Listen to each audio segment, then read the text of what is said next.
So I think, yeah, it's the big training lessons that we've learned is certainly that you can't teach someone English so that they can one day teach in English.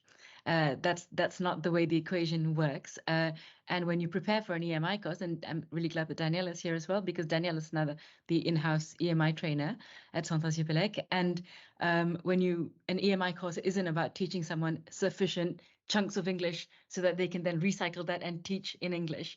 It's really about giving them the pedagogical strategies that they need to manage a classroom in English, helping them fill the gaps when it comes to materials design and preparation, and most of all, helping them sort of compensate for the sort of reduced personality that we all have in a second language, and having to communicate what is their big lifelong expertise in a second language. I think that's really the biggest challenge, is to maintain the level of academic integrity necessary for these courses at this level, and so on. So maybe maybe now's a good time for us to talk about pedagogy, because we talked about pragmatism and pedagogy, and I remember being in a roundtable with representatives from the EU. When was Segovia, Julie? Maybe 2016, 2017, when EMI wasn't quite as sexy a thing as it is now, or has been. There was a lot of conversation around shared misunderstandings. What happens when you have teachers who don't quite have the language level necessary, students who don't quite have the language level necessary? And there were case studies around shared misunderstandings of what was trying to be communicated when nobody really, when the lingua franca is operating at a sort of minimal mode. What happens then? And what are the pedagogical strategies that we can put in place to not just troubleshoot that, but sort of help really develop the right kind of professional skills that people need in order to do EMI successfully in their classrooms, So, Sinead, Tom, any of you want to respond? Divya, maybe just before talking about that, I wanted to share a recent experience with sure. Sure. Just going back to what Tom was saying at the beginning about the social experience, and what Julie was also saying about offering courses in English, and how in fact many international students really want to develop their French actually. And so, this academic year, I decided that I would introduce a new course entirely in English in our culture catalogue, which corresponds to kind of arts and humanities. So this is a compulsory elective course for second year students. And up until my arrival at ENSTA, it hadn't actually been compulsory, right? International students could waive the right or not to take this course. And all of the courses up until this year were in French. I introduced one in English this year, thinking, yes, I'm sure all of our international students will sign up for this course. And you know what happened? Only one of our international students signed up. All the other students were actually our French students, right, who wanted to do more English. So, I mean, sometimes what we imagine our international students, what we imagine they want, and it doesn't mean that we didn't have to adapt some of the other culture courses taught in French. I did have some of the international students coming to see me and saying, I'm worried about the essay at the end of the semester. I'm worried that my French is not going to be good enough. And that was a discussion that we have with the teachers, who completely understand that, their Brazilian student who just arrived in France may not be as, his language may not be as poetic as his French student, but that's not a problem because it's all about communication, right? And I thought that was a really interesting experience, first-hand experience from what I expected and what actually happened on registration. Actually, absolutely. Yeah. I don't know, Tom, if you want to talk about strategies, pedagogical strategies. Yeah. I'd like to just to remind everybody of when going back to the beginning of the 20th century, and we started industrialization and processes, and people did research into how people do things, and so they went there with their clipboards, and they ticked boxes off. And one of the things we realized was that people work harder just even when it doesn't matter basically what you tell them to do. If you're interested in what they're doing, then they'll do it better. And so the industrial process is one of the things, if you keep people happy, I think that the biggest thing for me in the university context, okay, I don't know about it, in the university context, the biggest thing here is talking about pedagogy, full stop. There is minimal lip service is paid to the concept of pedagogy in French universities. And it's quite easy to avoid it if you're you've got your job for life. And we saw that, unfortunately, 2 or 3 years ago with when we all went online, and the number of classes that were literally a PDF online with a professor reading it, and that was it. That was the pedagogy. Yeah. So when you understand that you are at a level 0, basically EMI should, if we're talking about pedagogy in the context of setting up EMI programs, then it's brilliant. It can only be better. Okay, it can only be better, and it's so maybe this is the way we're going to. I'm not saying that, obviously all my colleagues, all my science colleagues, all my other colleagues aren't neglecting pedagogy, but I think that formally at an institutional level, perhaps this is something which will trigger a longer term process. In terms of shared misunderstandings, obviously, in your classes, it'll be interesting to know from, maybe Sinead will be able to say this, in your classes, the proportion of Anglophones, if you like, of people who are used to being educated in English, as opposed to, because when we're in a European context, we might have students who are discovering classes in English for the first time, but they come from Germany and Portugal and Spain and France and etc. So I think we have to distinguish between the two populations. I think that the teachers who are teaching have to be taught to handle different reactions from Anglophones than from other countries, and also lack of reaction from certain populations. Perhaps some students will not complain, for example, will not say they didn't understand, will not react, and others will do it too much. Okay, so all of this makes it exciting and makes it complex. But at the moment, the courses that we have in my faculty that are open and in English are predominantly non-French. So there's not like a big lump of French, and then it's ones. So there are Erasmus Mundus programs, for example, where more than half the students are not French. But at the same time, the pedagogy is really oriented towards a French way of learning. And French university life is completely different. I mean, we can compare with the UK in terms of the number of hours, for example, the number of hours that students are expected to sit in lectures in France compared to the UK. So pedagogy is, I think it's just any form of pedagogical reflection is a good thing in French universities, but it's also much more complex when it's in an EMI context. If I can just pick up on the point of Sure. the mix of international and French students in a lecture in English. We had several years ago classes that were entirely international students, and because the courses are offered in both languages, which seems normal, but we decided our policy is to select students for their international mobility. They decide on their first 3 choices, first one maybe UK, second one Nordic countries, third one Australia, and they write a cover letter to the panel that gives them permission to apply to that particular destination.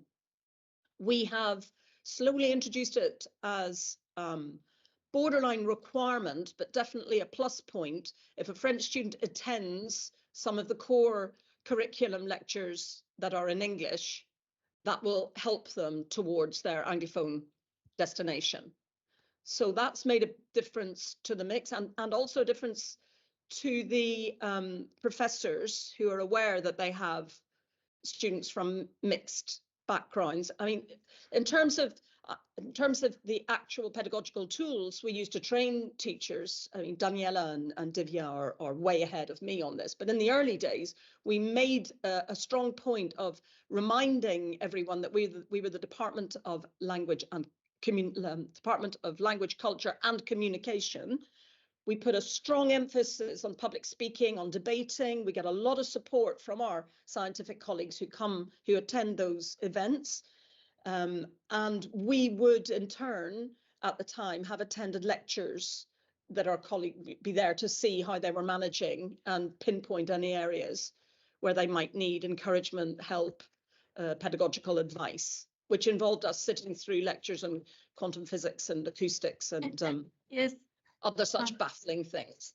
fond memories. I think also, Julie raised the idea of international students all being clustered into specific courses because they're the ones in English and for them. And this was certainly a big part of the discussion as late back as 10 years ago, but even last year, is this problem of, I don't want to use the word ghettoizing, but I can't think of a better word, of putting all the international students in one class and saying, oh, here's your class in English, and our French students will be doing the class in French. And so the introduction of this policy, which was Julie's idea, really, and it really radically changed the mix of students in classes, and it brought French students into the EMI classes and makes it, because there's always this other elephant in the room where it's just a little bit weird when the professor is French and the students are French for everybody to be speaking in English. It's not weird for me as a Southeast Asian because I'm Malaysian and I grew up in a country where there were 4 languages that were spoken all the time, and for people to speak English was normal. For me to speak to a fellow Malaysian Indian in English was perfectly normal. But it is strange here, I think, which is probably a less culturally diverse context. I don't know. So yeah, maybe we could move the discussion onto Can I just say? Yeah. Can I just say something about the ghettoization? Yes, I think that the real way to fight the ghettoization is the local language provision that has to accompany the EMI programs. Yeah. That's the we have the case here where we have students who come who don't speak any French, and they have their classes in English, and they are in a lab where everybody speaks English, and so they kind of survive in France with it, have a student residence, and they don't need to speak to anybody in French ever, basically. So that was the model that was adopted by our local business school. The local business school, Kedge, they don't care about French provision at all. It's you don't come here to learn French. You come here to learn business, and you'll only be staying for 6 months. So what's the point? And that's how we create these ghettos. And that, I think, I think hopefully we can take a position on that here. That's what we want to avoid. That's so interesting because so there are some of my writing center colleagues here, and with the PhD community, we have very often more international students than French students, right? So it's we observe that too, for sure. Sinead, any reactions on that before I talk about proficiency and training? Yeah, okay. Well, I was going to talk about pedagogy. Yeah, perfect. To that keyword. And what I wanted to say was that it is really important to support the teachers, right, who will be teaching their content in English, because obviously it's not just translating a few slides, asking ChatGPT to kind of translate your lecture, the one that you deliver usually in September for an hour. And that's actually what led, you mentioned at the beginning, Divya, but that's what led Bethany Kenyol from Telecom Paris, my dear colleague, and myself to actually develop a MOOC, which we entitled Promote Your Scientific Results on Coursera, which is actually aimed at helping not only teachers, but also researchers, PhD students, anyone who needs to communicate orally in the sciences, helping them to develop strategies. For example, dealing with questions. How do you deal with a question? If they say, I don't understand, what does that actually mean, right? So that was really the starting point for that. We felt that we needed to offer support to that community because a lot had been done in terms of writing, helping people write, and we felt that in terms of the spoken skills, we could do something. We could do something on that. And also just in terms of support, Julie was mentioning how she had the pleasure of attending lectures on, I think it was heat transfer you mentioned. I know that there's also a new center in terms of the Institute Polytechnique de Paris, so like this group of 5 schools, which is the Elevate Center. And one of their goals is actually to offer help. They can go and sit in on lectures. They can offer concrete support, concrete guidance on what are those colleagues, what are they doing well, and how can we actually help them to do even better, right? Or to make them feel more comfortable, because it's a question of feeling comfortable. I think for those colleagues who are, let's remember, they're experts in their scientific domain, right? But not necessarily in English, and that's fine. It's not a problem. But as you mentioned at the beginning, it can be a little bit. If you're an expert, you might feel a little bit embarrassed by your language level, or worried that some of your students they speak better English. I mean, better in inverted commas than you do. Mm-hmm. I mean, this is very... Sorry to repeat myself, but there may be experts in their scientific domain and not good teachers of that. Yes, absolutely. Even in their native langue. Okay. You're right. And I'm glad you brought that up, because that is an issue with us. We have some superstars who are always going to be wonderful teachers, and then others who really you'd rather watch paint dry in any language. And that's why I think communication and encouraging, some of the real basic skills like, eye contact and looking at, owning the room are the things, the kind ways that we broach that or try to. Yeah, or well, even you're talking about here you're talking about fostering a peer culture, actually going and seeing other teachers teach and giving them feedback. That's, I mean, it's fantastic. Yeah, fantastic. Well done. Well, I mean that takes time as well, but I think it's really well worth it, right? And tact. And it really helps, not only, like as you said, in terms of English, but in terms of pedagogy. So it's a win-win for everyone, I think. Yes. Time, tact, psychological skills, all of it, and but this is where we have been very, very lucky in some of the grandes écoles where there are in-house trainers like Bethany, like Daniela, like me, like Julie, Sinead. It's just when you're able to do this in-house and you have the difficult conversation with the colleague about their pedagogy or whatever, but then you also bump into them in the cafeteria or at a school event, and that you can foster a real kind of workplace friendship with them. It is such a game changer when it comes to training. There's no price tag on that. And it's so much more kind of nourishing an environment than sending them off to boot camp for a week to some third-party institution. Not to criticize any of the wonderful EMI training packages out there, but it is just such a different experience, isn't it? And I mean, Bethany, since you're here, and you do the same work as well. If you want to comment on that, don't hesitate. I agree. Sorry, thanks, Divya. I'm absolutely admiring everything that you're saying today. But doing it in-house, I have to say there's a massive added value to that.